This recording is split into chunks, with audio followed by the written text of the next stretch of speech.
Olá e bem-vindos. Sabe, a gente passa a vida a fazer coisas, certo? Mas alguma vez se parou para pensar no que é que isso significa mesmo?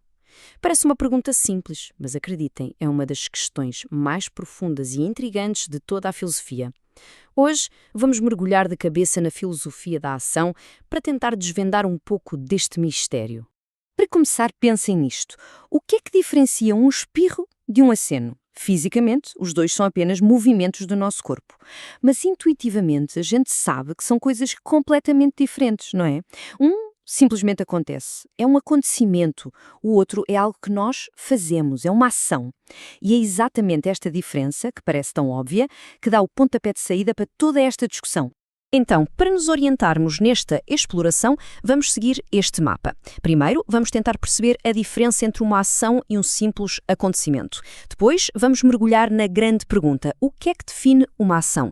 Vamos ver o debate entre duas grandes correntes, os causalistas e os volicionistas. A seguir, vamos tentar entender como explicamos o porquê de agirmos e se as nossas razões podem ser causas. E por fim, vamos refletir sobre uma questão fundamental: somos realmente agentes no mundo ou apenas espectadores? Vamos então a essa distinção fundamental. O mundo está cheio de acontecimentos. Uma pedra que rola por uma encosta, a chuva que cai do céu.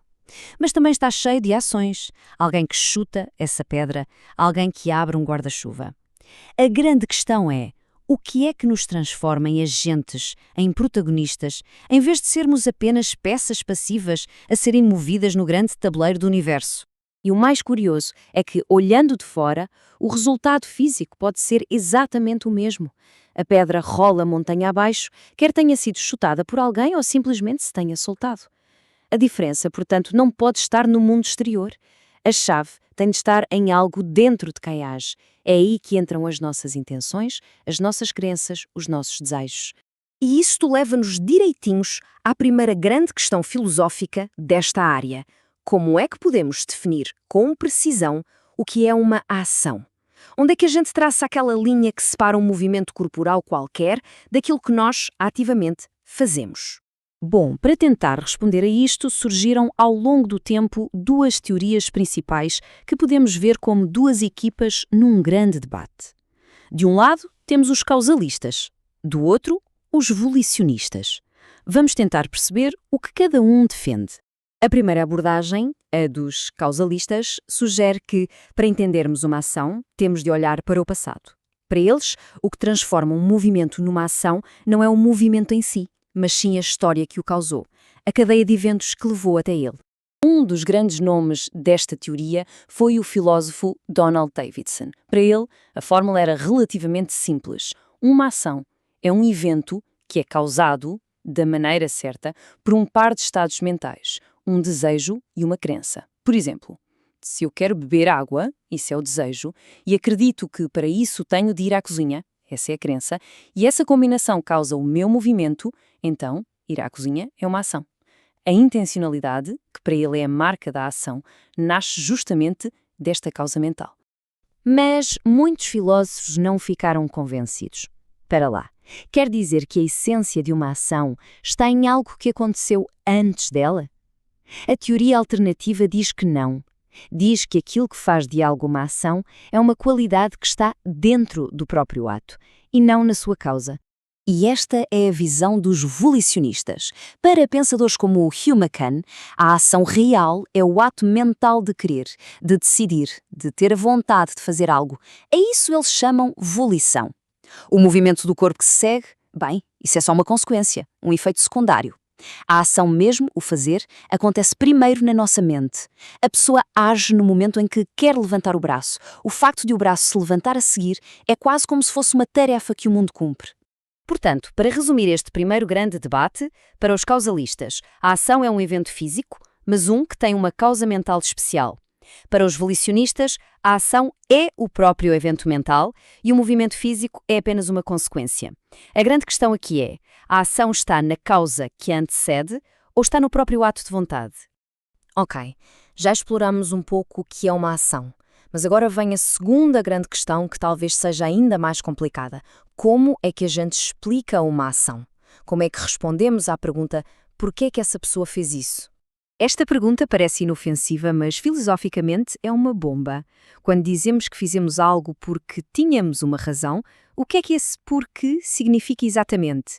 É uma relação de causa e efeito, tipo uma bola de bilhar a bater noutra e a fazê-la mover-se? Ou é mais uma justificação, uma forma de dar sentido ao que fizemos? E isto lança-nos diretamente para o segundo grande debate da filosofia da ação. Será que as nossas razões para agir são também as causas das nossas ações? Mais uma vez temos dois lados. Os causalistas, como Davison, dizem sim, claro que sim. De todas as razões que uma pessoa poderia ter para fazer algo, a que realmente explica a ação é aquela que a causou. Mas os não causalistas, inspirados por filósofos como Wittgenstein e Enscombe, discordam totalmente. Para eles, razões e causas jogam em ligas diferentes. As razões não empurram o nosso corpo. Elas dão sentido, tornam as nossas ações compreensíveis para nós e para os outros. Elas justificam. Só que a teoria causal, esta ideia de que as razões causam as ações, tem um desafio muito, muito complicado pela frente. É um problema conhecido como o das cadeias causais desviantes. O exemplo do montanhista é perfeito para ilustrar isto. Imaginem a cena. Um alpinista tem uma razão para agir. Ele quer livrar-se do peso do companheiro. Essa razão, esse pensamento, deixa-o tão nervoso, tão agitado, que as mãos dele começam a tremer e, sem querer, ele acaba por soltar a corda. Agora reparem, a razão dele, o desejo e a crença, causou o resultado. A corda foi solta. Estão lá todos os ingredientes da teoria causal. No entanto, alguém diria que ele agiu intencionalmente? Claro que não, foi um acidente. A cadeia causal foi desviante. Isto mostra que não basta ter uma razão a causar um evento. A relação tem de ser do tipo certo. Esta citação do Wittgenstein resume o puzzle de forma brilhante. Se pegarmos na minha ação de levantar o braço e tirarmos o movimento físico do braço a subir, o que é que sobra? O que é esse resto? Bem, esse resto é o fazer, é o agir, é a diferença entre o meu braço simplesmente subir e eu levantar o meu braço. Encontrar e explicar esse resto é o grande desafio. Mas, depois de toda esta conversa abstrata, por que é que isto importa? Qual é o interesse prático destes debates? Bem, a resposta é que a forma como resolvemos estes quebra-cabeças define se nos vemos como verdadeiros agentes, como autores da nossa vida, ou apenas como espectadores passivos do que acontece nos nossos próprios corpos. Isto não é só um jogo intelectual. As respostas que damos aqui têm um impacto direto em algumas das maiores questões humanas de todas. Temos livre-arbítrio? Somos moralmente responsáveis por aquilo que fazemos? O que é que, no fundo, nos define como pessoas?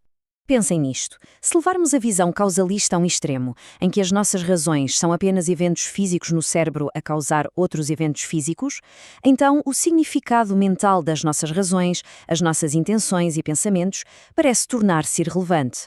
Corremos o risco de ver a nossa mente como um fantasma na máquina, um espectador impotente dos processos físicos que realmente governam o nosso corpo. Por outro lado, para os não causalistas, a nossa liberdade e a nossa capacidade de agir não estão numa cadeia de dominós causais. Estão, isso sim, naquele espaço, naquele hiato que existe entre termos uma razão para fazer algo e a nossa decisão de efetivamente agir com base nela.